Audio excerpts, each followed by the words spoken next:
Good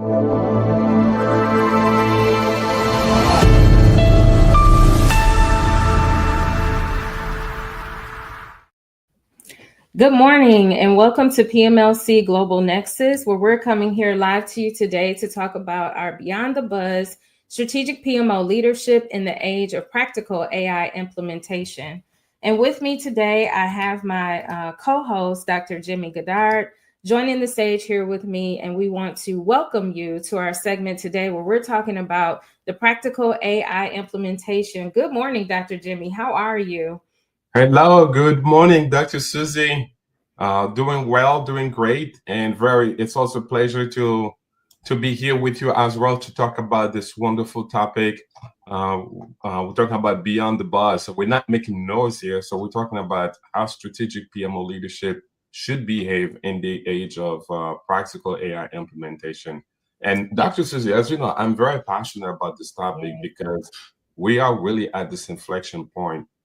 For years, many people in PMO will agree that we talk about PMO being a strategic partner, and for many, it's been a battle, right? What's the value of the PMO? Some organizations have it, some organizations do not have it, but practically speaking, accessible AI, I would say, is really a catalyst that will make the value of the PMO a reality. We have to be done with this notion PMO staying in the back room, running reports to bring PMO to the boardroom, for strategy. And having said that, today we have a guest with us. Yes, right? We do. Yeah. And I'm so happy. There were a few things that you said in your intro this morning.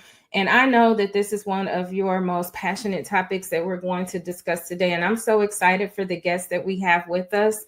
And I know that this is a shift in the industry for all of us, but with the expertise that our guest is bringing with us this morning, Debony Lewis. We are so excited to have her here with us today. And she's going to be shedding a lot of insight from some of the things that she's been studying day by day, as well as living in the real practical world of project management and her day-to-day responsibilities as well. So Debony, we welcome you here with us today, and we are so excited to have you join us. And just tell us a little bit about yourself and what you have going on. Yes, thank you all so much. I'm really excited to be here. I am currently in a role of a senior project manager. I work for a Fortune 500 health insurance company. And so I've had about a decade of experience working alongside senior leadership and within a PMO. So I definitely have that practical vantage point here. Also, I've been doing a lot of studying of AI through MIT.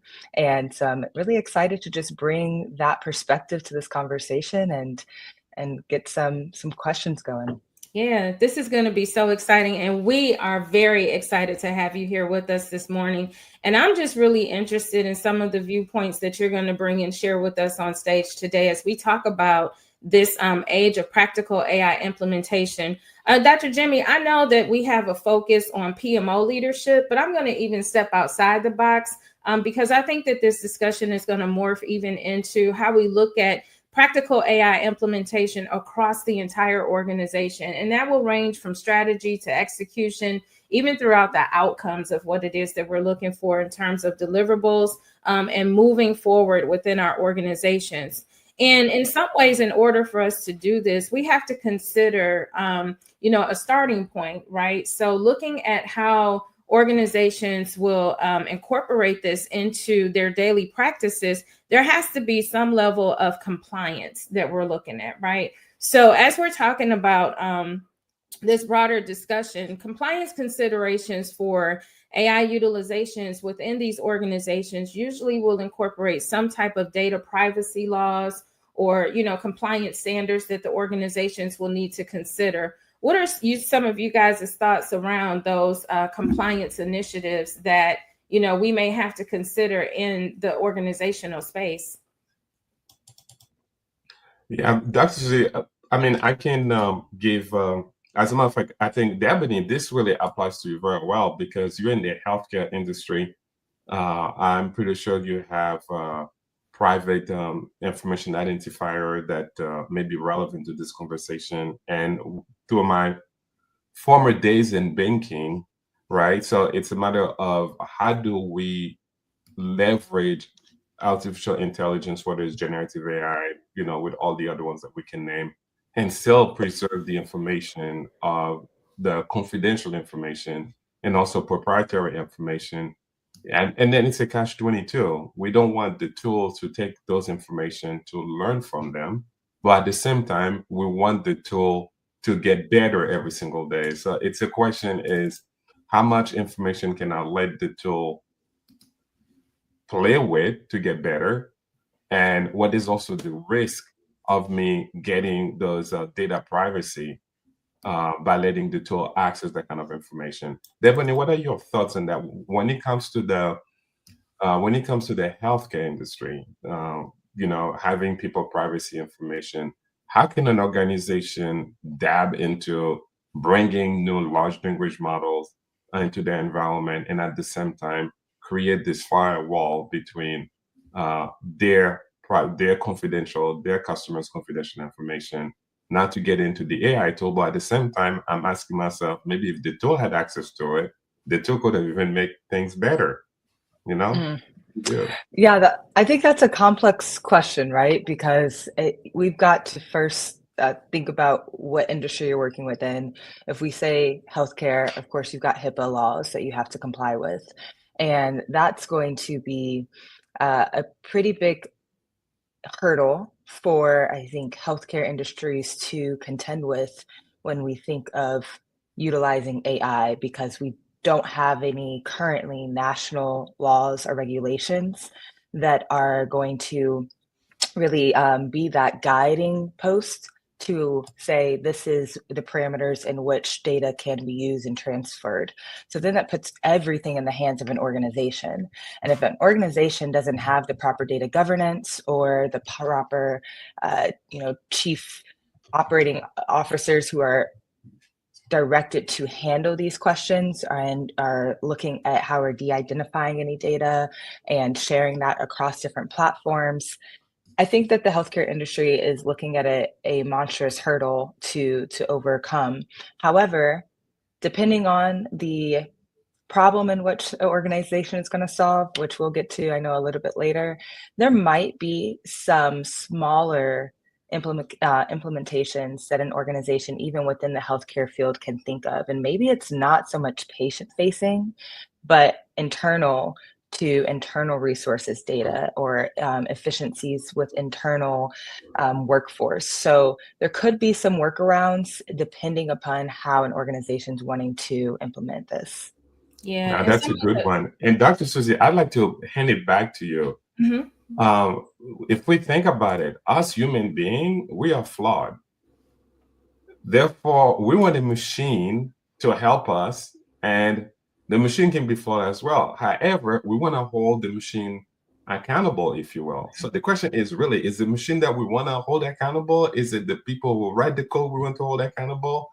Or is it us that feeds the machine data we want to hold accountable? So when we're talking about that takes us to ethics. You're talking about bias in fairness. You're talking about transparency, and explainability, accountability, responsibility, privacy and data security, social impact. Share with us, really, if we're to talk about ethical use of AI in project decisions. Right. Thank you, Dr. Jimmy. Just a few points while you guys were going back and forth there. Things that came to mind around, the regulatory adherence and evolving legal landscapes around compliance is that, first let me address this. And that is that some teams, they must not only ensure the adherence to current laws, but also the proactive monitoring and the legislative developments to add policies and technical controls before the mandates even take place within the organization, right? Some of the points that we can consider around the ethical practices as it relates to like governance and maybe even risk mitigation within the organization is how compliance extends beyond those legal obligations to include the ethical stewardship of AI systems in general. So some organizations, as we take a look at this more closely, they must implement the governance frameworks that will help to keep that accountability moving forward within that organization. Also assessing those risks that are related to the bias and the fairness and some of the explainability that we may even want to consider in these realms, and the transparency throughout the organization. So how are people working? What messages are being conveyed? How is it being used to support the organization? This would also include them conducting regular bias and fairness audits of the different AI models that we may want to introduce into the organization, as well as documenting the model decision-making processes to support explainability for regulatories, stakeholders, and other end users that may use the tools or be involved in working within the models of AI, but also establishing escalation paths for high-risk findings, ensuring leadership intervention where needed, and also aligning AI development with their recognized ethical principles, such as those from the IEE or the ISO methods. Like there was even one that I noticed during my reading this morning for the ISO 40,000 series, right? So I only know about like the 27,000 series, but there's like so much going on. There are other, GPTs coming forth, like version 5 is out now, right? So there are so many intricate parts to this that I think as we continue to grow, it will organically come about in terms of how things will become regulated, how we will be more accountable within organizations with the utilization of AI. Yeah, that's really good. I mean, let me just bring this. The other day, as a matter of fact, I posted this on LinkedIn, and which has to do with the machine is trying to prevent us from shutting it down. And the machine was able, or the code, the algorithm, if you will, was able to go into the developer's email and tell the developer, if you try to shut me down, I'm going to tell your wife you're having an affair. I was like, I'm like, okay, so now we know, the general AI is at the door knocking. But at the same time, I'm asking myself, are we there yet? Are we there where the machine can really get to the point to give us something, to do something like that, to become more sentient?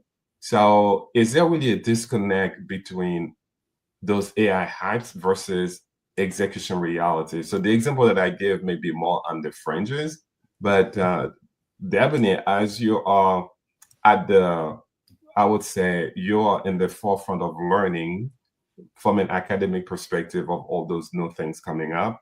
And also you're in the middle of it doing your day work.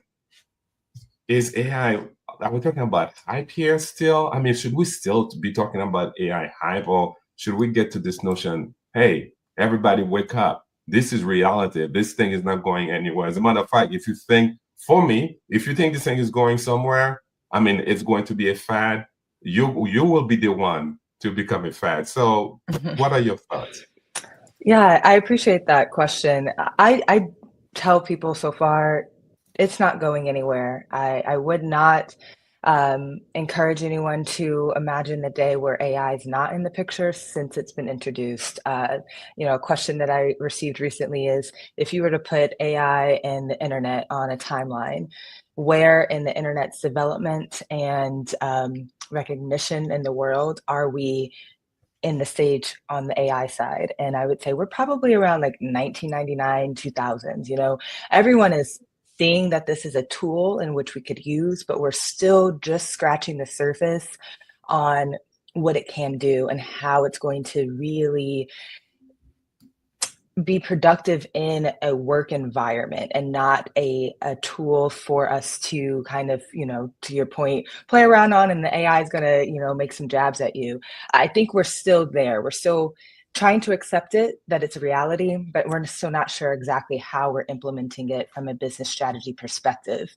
And I think one thing to point out here is that it's critical for however an organization decides to implement AI, that it aligns with the strategy of the organization. Because where we are within the AI development, it being so new and people using it for everything, it can become a little distraction people think, oh, I'll just use it for this, that, and the other, and we'll just throw it in here, AI to help me with my emails and this, that, and the other.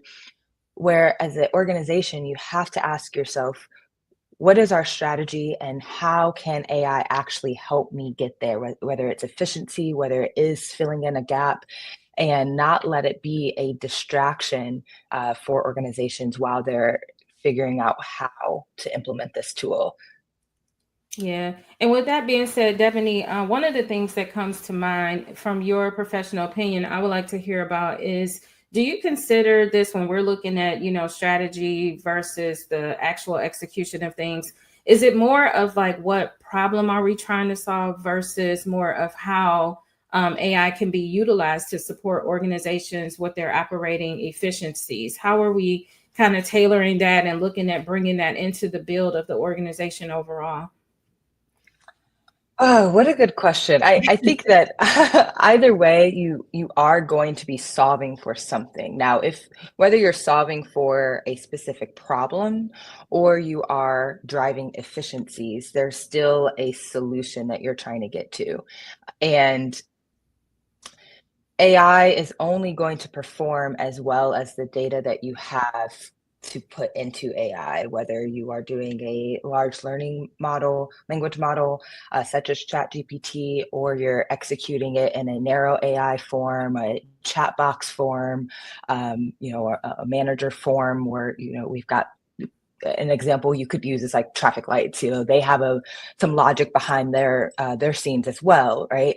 However you're utilizing it, you are going to have to identify very specifically what the problem is. Mm-hmm. And that is going to require you to have a good amount of data for testing, and then an even bigger amount of data for validation, if you will, because we have to be able to build something, test it with accuracy, and then validate the accuracy of those tests.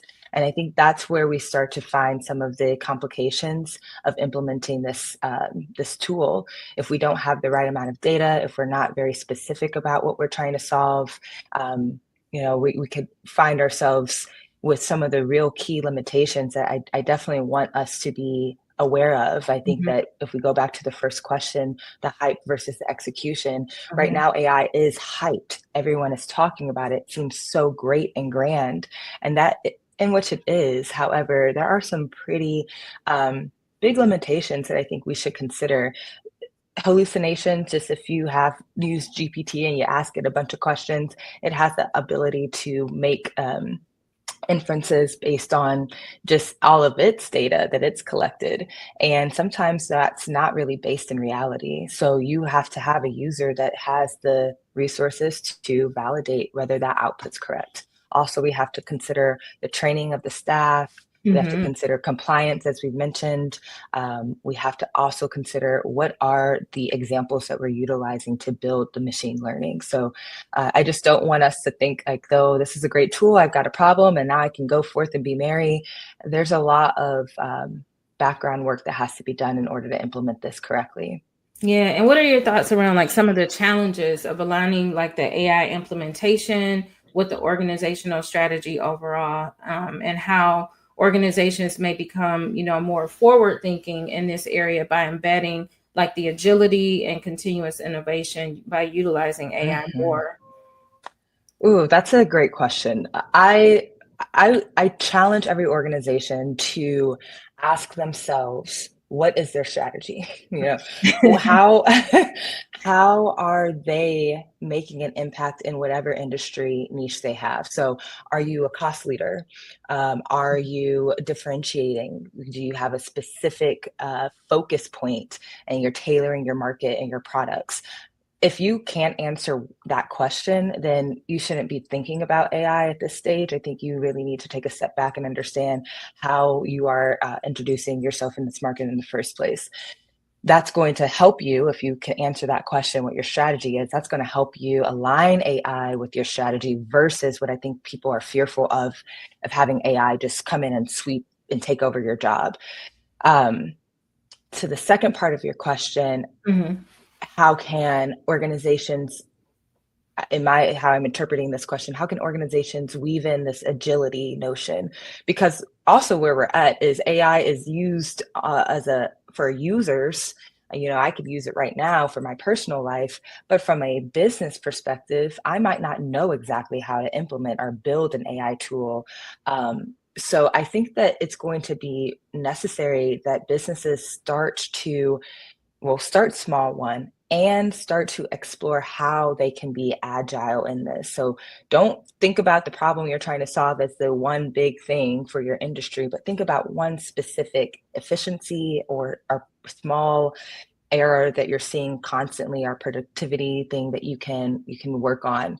And think about agile, like true agile, 2-week sprints, a 1-month sprint, however your organization is, and start there, allowing for your team to learn, weaving in the time and space to introduce AI to your staff members, so it's also not a fear-mongering topic that's making people think that, oh, this is going to take over my job. Yeah, I think that's where I would start. And one thing I'll say before, I think I've got a couple questions for Dr. Goddard here, is in a study that has been done by MIT. They did a customer service study where an organization implemented AI for new hires, and they measured, productivity, the duration of calls, the customer service, how the customer actually, think about that call that they had. And they saw that AI helped really truncate the duration of those calls. The productivity, long story short, went up. All of those calls that AI helped with were trained by that organization's key performing people. And I mentioned that because when we think about, will AI replace my job? The only way AI is going to know how to do a job is based on an organization's performance, and there's those resources that perform well. So an organization really has to value their resources. They need to incentivize resources to work well and to train this model to help them, because we are at a stage where we're going to have to still have a human oversight. We're still going to need to have humans there to monitor, as you mentioned, Susie. So we're just not at a stage where AI is going to come in and replace you, but we still need to value our resources. Yeah, and with that, I have the question that lingers in my mind from I'm on the ground. I work in tech and I work in insurance, and I think about I asked my manager this the other day, where is the organization going with AI? Is there an innovative think group that's happening in the organization? Are we doing some think tanks and testing? Because how are we going to weave this in? He said no, that this is just going to happen when it happens, such as the internet happened and then people grabbed onto it. So Jimmy, I'm curious, in your perspective, how can organizations actually start to roadmap AI integration? What would that look like, and how do we start? Wow, that's a good question, Debbie. And oh my goodness, while you were talking, so many thoughts comes to my mind in terms of, you said it well, the people, and before I answer that question, I strongly believe and have data to back this up in the several research. And the latest one, I think what AI, not I really think, believe and have demonstrated, AI is going to create this bifurcation between the people who know, the people who know much will do better. The people who do not know much will gain a little. The people in the middle are the one that we're going to talk about. What is the value of AI to them? I see it's going to be a bell curve upside down. In other words, it's not going to be down and, a growth this way. It's going to be, I learn here. And then if I'm average at my job, most likely I'll probably use AI averagely. But if I'm great at my job, I'm probably going to have a lot to gain with AI. But going back to your question, the challenge is, what is the strategic PMO roadmap to AI integration. Just as you mentioned, a lot of people think it's going to be like the internet. And we talk about strategy, and you mentioned it, and I believe you said it well. Some companies don't even know what their strategy is. And they are struggling as far as if I were to ask them, what differentiates you from the rest? What differentiates you from your industry? What makes you unique? And how do you deliver your services to your customers in a unique way? And whether you're business leaders, whether you're PMO leaders, right now, I would say I'm sold on the why we have to do things, but I need the how. And what does strategic roadmap for AI integration actually look like? Where do we even begin? Because we talk a lot about it conceptually. I would like for us to talk more about it practically.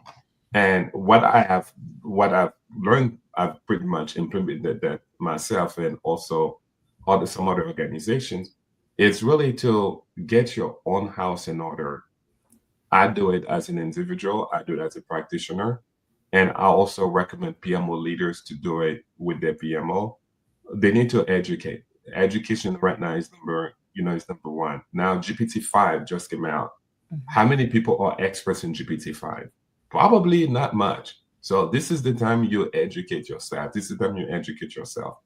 And for individuals that your organizations may not embrace AI right away, I would say it is your professional responsibility to learn AI at home, to play with the tool, ask it questions, get familiar with it. So once your organization says, yes, we have adopted it, now it's not the time that you're learning it.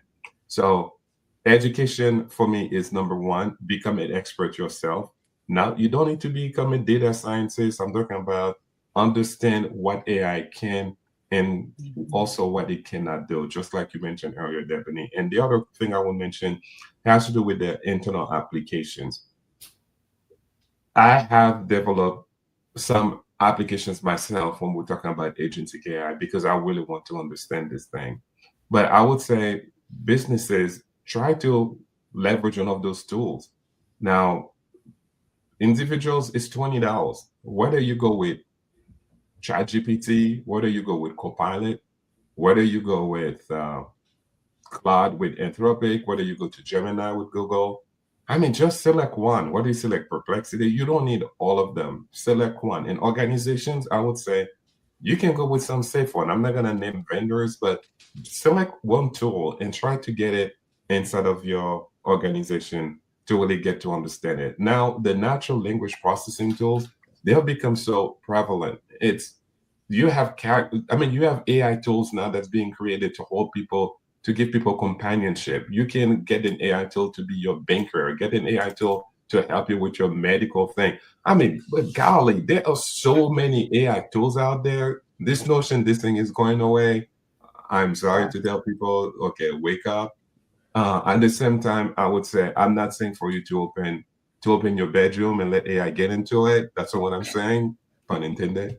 All I'm saying here is get to know the stinking tool so that when we're talking about strategy, it doesn't become this abstract thing we're talking about. We're talking about getting work done. That's the practical aspect. Dr. Susie, you are the practical queen, right? You get things done. What are your thoughts?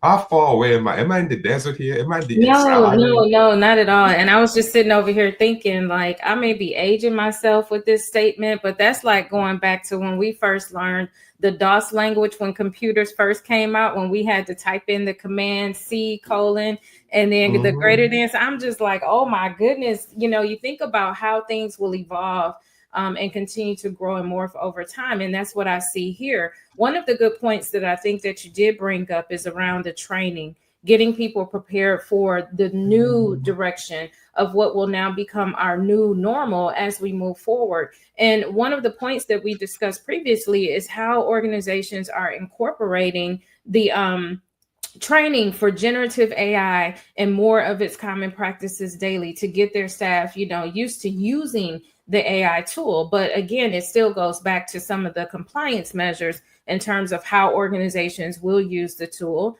even in looking at the practical utilization of the tool within the organization. We highlighted throughout the discussion that there are, some companion tools that we use in project management in the PMO that have AI capability. But how many of the organizations are actually tapping into that capability that those tools have? Do they even know where to begin? And that comes back to the root of training. We have to start there to train up our resources so that they get more comfortable, they become more confident in using these AI tools and its capabilities within their everyday practices. Debony, you're on the ground a lot in this, in today's age. What are some of your thoughts around that? Yeah, I think about this quite often because from a project manager's perspective, I see there being a lot of potential for the use of AI, especially just in a generative manner. It doesn't necessarily need to be a whole new tool created specifically for project managers. I think that there could be a reality in which AI is utilized for developing executive summaries. I mean, I think that there could be some real practical implications of our implementations, excuse me, from a timeline perspective, where we have shifting timelines and competing timelines. There's a lot of manual work that has to be done in a project manager field to congregate all of that information from multiple different spreadsheets. All of that is just data. Can I not ask an AI in a very specific prompt to help me understand where is the intersect between these two projects, or where should I be most concerned? I think that there are some really creative ways in which project managers can use this tool to help the job be more interesting and be more effective, honestly. When we think about how a project manager operates in an organization, sometimes it feels very reactionary. And the whole premise of a project manager is to help shepherd a project from start to finish. And if I'm always behind the 8 ball because I'm learning information after, and I can't help myself predict something moving forward, I'm always going to be challenged. So I think we, to your point, can start to explore some practical implications. I can't say that word today, of this tool. And I hope that PMOs can be forward thinking and trailblazing, because generally also a project manager is not the resource dealing with data in a public manner.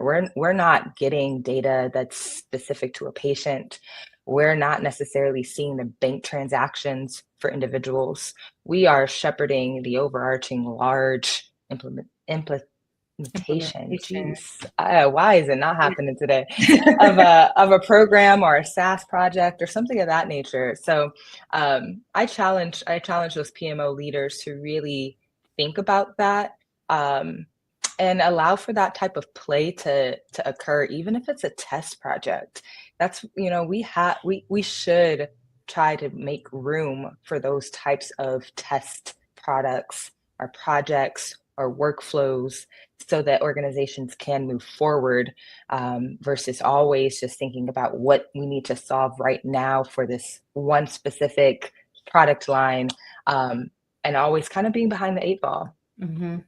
And Dr. Jimmy, as Devaney was talking about, some of the implementations that we're looking at, I'm more curious around how these AI implementations will actually align with the strategic outcomes by developing metrics that measure both the performance and the purpose for its utilization within the organization.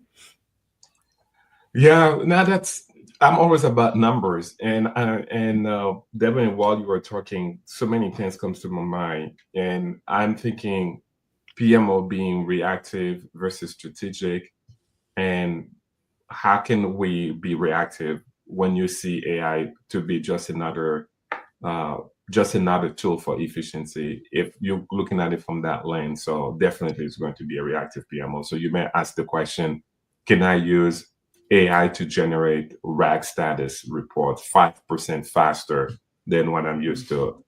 Is it about optimizing existing bureaucracy processes that we have today?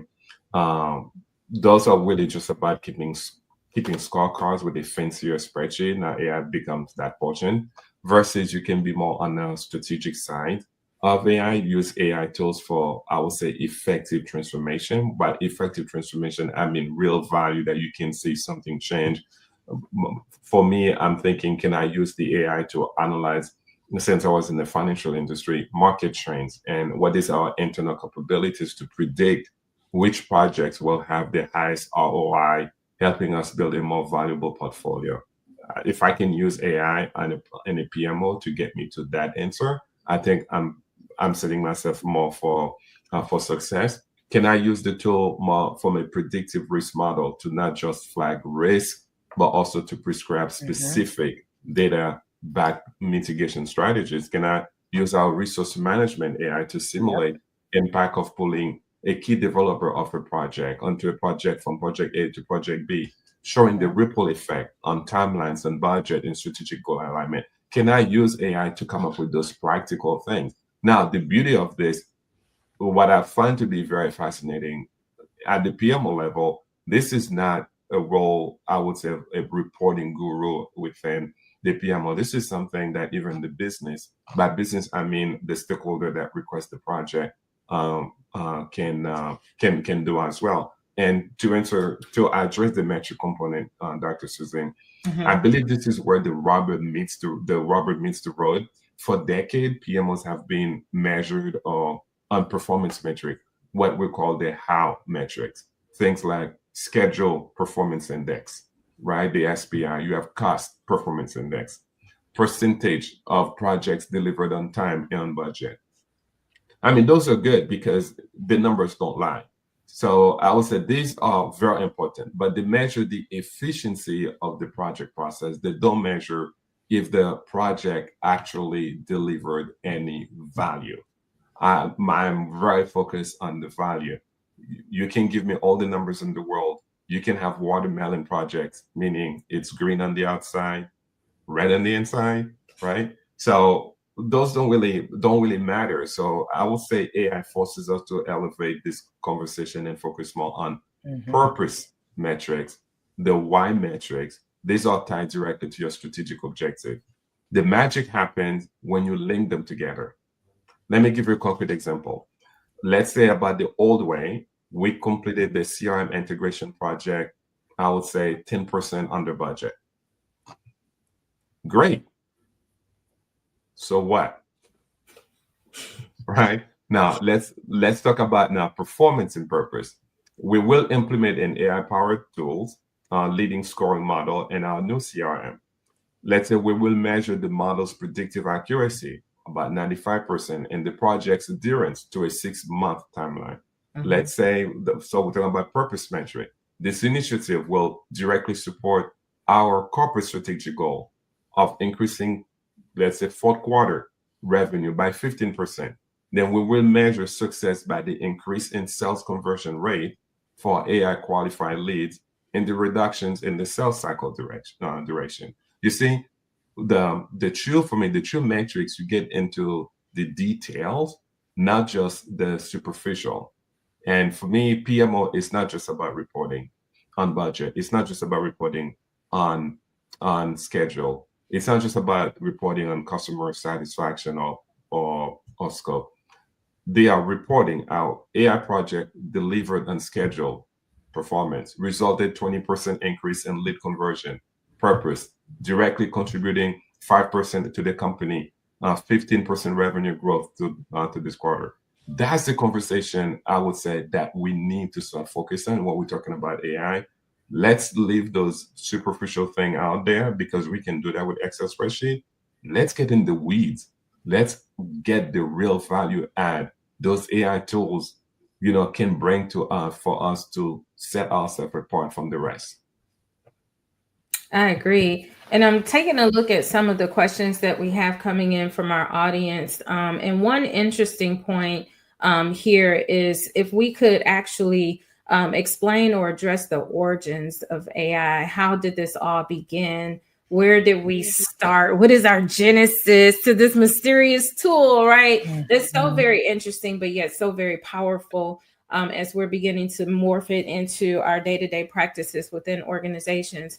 Debony, what are some of your thoughts about the origins of AI? Yeah, the origins of AI date back to the 1950s, believe it or not. So this is not a new conversation by any means. If anyone is interested, we had the Turing's test. Alan Turing's was really one of the quote fathers, if you will, of AI. And there was a lot of energy spawned around this topic up until around the 1980s. And then we found a plateau. And that's because people actually started to use it. They started to try to implement AI models in the 80s. And they felt that there were just few things that AI at the time could do that humans could not do better. And so it really stalled out until, believe it or not, this guy named Steve Jobs and this company named Apple came along. And in 2010, Siri was one of the first AI as we know it, as far as this generative, it's going to help me solve things. Now, if you want to take it back to traffic lights having logic and chat bots, we had those absolutely, but from a daily integration of life, as far as an end user interacting with it purposefully, that did not come until around the 2010s. And so it's been about a 60, 70-year journey through AI's development. And we're just, like I said, cracking the surface of all of its capabilities. Yeah, and I think Siri got a sister named Alexa or something like that. Yeah. Hey, that's what I'm hearing Debony is saying for the millennials out there, you guys did not invent AI. I'm just saying. And also, it is really a disservice because I believe the vendor community who wants to sell AI so much, but they label AI. I just hope that they get a little bit more prescriptive or descriptive in their in their product selling. Sell me robotic process automation, sell me natural language processing, sell me generative AI. Don't just sell me AI because then our youngsters think it's AI. Hey, listen, you have AI on your phone, you have AI on your watch. We are using this thing already, but for some reason we're scared of using it. We already give artificial intelligence tools all of our medical data, but for some reason we're scared of using it. They already tell us our finance. For some reason, we're scared of using. I mean, to your point, this thing was not born yesterday, so use it. Agreed. Hey, Dr. Jimmy, we have another question coming in, and it's talking about what are the most common misalignments between AI projects and broader organizational strategies, and how could these be preempted? Yeah, that's a good one. Misalignment. We have a lot of, I would say at the beginning, and I think it's still today, the misalignment of AI projects and organizational strategy. I see it to be, as a matter of fact, threefold. The first one, you have companies today that have embraced AI tools and paid vendors to come build them LLMs. I mean, also can bring, for instance, robotic process automation where they automate, which is very mature this day. They bring those tools in-house. They get things to be more efficient. You also have companies like Microsoft getting 30% of their codes being written by AI. You also have Walmart, which is at the forefront and implementing AI tools. I mean, I can go on and on and on. However, for every single great story about AI we hear, there are a lot of bad stories we do not hear. We do not hear about Zillow algorithm that make them purchase a lot of houses and then do not get anything done. We do not hear about, I believe it's Uber coming with autonomous vehicle that get a crash and all of a sudden project went down. As I mentioned, there's a lot of good news and also there's a lot of bad news. Having said that, I believe companies now stuck in this notion, how do I bring AI into my organization? As I mentioned earlier, first of all, they don't know their strategic directions very well. Some of them do, but some not, some don't. And if you don't take my word for it, on Monday, get to the office, ask anybody in your team, what is the strategic direction for my company? You will find out a lot of, and I do this with many organizations, a lot of organizations pay a lot of money, bring consultant and get strategy design and then put it on the shelf. And strategy has to be from the street to the street, meaning from the C-level executives to the frontline managers. That's where strategy lives. That's where strategy must live. Mm-hmm. So if you don't get that right, then it's hard for you to bring AI in, because what you think you're using AI as putting out fires, you're being very tactical. You're not being strategic. Part of the strategic component could be allow your people to use AI, or at least adopt certain tools and make that tool to be the organization de facto tool for people to use. That way, people don't go into the internet leveraging, some DeepSeek tools. Nothing wrong with that. I'm just saying, right? I mean, if you don't know what people are using, then that's when you bring the risk into your organization. Mm-hmm. But adopt a tool for people to use. That way, not only the tool that is learning about your organizations, to Debody's point earlier, the high performers are pretty much teaching the tool what high performing is, and the low performers hopefully can leverage that. And again, be smart about it. You can really bridge the gap between your strategic planning implementation to really reducing that gap with the implementation that can go good or that can go bad. Yeah, and I'm really happy to hear that, which brings me back to the point. There was another question that came up about training to learn more about AI. Mm-hmm. And I want to just redirect our audience back to one of the trainings that we know of that is very familiar to us through PMI Institute. And they have many courses available, especially on the topic of generative AI, that you guys can check out. There is a fee if you're not a member versus no fee if you are a member to PMI. So I would encourage people to go visit www.pmi.org and look through some of their online courses that they have, some of the white papers, the articles that are available to you that you can kind of just, peruse and then just read more on the topic around AI as it relates to our topic today, which again is the Beyond the Buzz, the strategic PMO leadership in the age of practical AI implementation. And I want to thank again our guest, Debony Lewis, who is the CEO of Aimwell Enterprise. It was such a pleasure to have you join us today. Thank you. Our co-host, Dr. Jimmy Goddard, who is also with us today. And I'm just going to now allow Debony to close us out with any final words that she may have. And her contact information is also streaming across the bottom of the screen if you would like to get in contact with Debony here on LinkedIn or via email. So Debony, any final words that you want to share with us today? Yeah, I think, again, I'm just going to circle back to it's just crucial for an organization to understand what they're trying to solve and the strategy in which AI can aid. And with that, be optimistic with all of the possibilities of AI, and also be very skeptical with the outputs of AI as we continue to learn and grow with this new tool that we have. So thank you again for the opportunity here. I really enjoyed it, and hopefully I get it back for another topic later on. Absolutely. Yeah, Debony, before you leave, I'm going to throw something at you real quick.